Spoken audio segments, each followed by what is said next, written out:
Artificial intelligence വളർന്നുകൊണ്ടിരിക്കുന്ന ഈ സിറ്റുവേഷനിൽ നമ്മളൊരു സ്കില്ല് വെച്ച് മുന്നോട്ട് പോവുക എന്ന് പറയുന്നത് വളരെ ബുദ്ധിമുട്ടുള്ള കാര്യമാണ്. അതിനൊരു സൊല്യൂഷൻ എന്ന് പറയുന്നത് നമ്മൾ കൂടുതൽ സ്കില്ല് പഠിച്ചെടുക്കുക എന്നുള്ളതാണ്. സോ നമ്മൾ വെക്സോവ അക്കാഡമി ഒരു കോഴ്സിലൂടെ നിങ്ങൾക്ക് 4 സ്കില്ല് പഠിച്ചെടുക്കുക എന്നുള്ളൊരു കോൺസെപ്റ്റ് ഉണ്ട്. അതായത് integrated video editing, motion graphics, graphic designing and visual effects, അങ്ങനെ 4 സ്കില്ല് നിങ്ങൾക്ക് എന്ത് ചെയ്യാൻ പറ്റും, ഒരു കോഴ്സിലൂടെ പഠിച്ചെടുക്കാൻ പറ്റും. അത് നിങ്ങൾക്ക് ഓഫ്ലൈനായിട്ടും ഓൺലൈനായിട്ടും ഒക്കെ പഠിക്കാൻ പറ്റും. നമ്മൾ എക്സ്പീരിയൻസ്ഡ് ആയിട്ടുള്ള ഓൾറെഡി വർക്ക് ചെയ്തുകൊണ്ടിരിക്കുന്ന മെൻറ്റേഴ്സാണ് നിങ്ങൾക്ക് ക്ലാസ് എടുത്തിരുന്നത്. സോ നിങ്ങൾക്ക് ഫ്രീലാൻസ് വർക്കുകളൊക്കെ ചെയ്തുകൊണ്ട് നിങ്ങൾക്ക് പഠിച്ചെടുക്കാൻ പറ്റും ഈ കോഴ്സ്.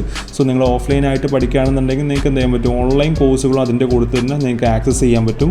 അതുപോലെ തന്നെ നിങ്ങൾക്ക് 100% പ്ലേസ്മെൻറ്റ് അസിസ്റ്റൻസും നമ്മൾ ഇതിൽ പ്രൊവൈഡ് ചെയ്യുന്നുണ്ട്. നിങ്ങൾക്ക് താല്പര്യം ഉണ്ടെന്നുണ്ടെങ്കിൽ നമ്മളൊന്ന് കോൺടാക്ട് ചെയ്യുക. നമ്മുടെ ലൊക്കേഷൻ വരുന്നത് കൊണ്ടോട്ടിയാണ്.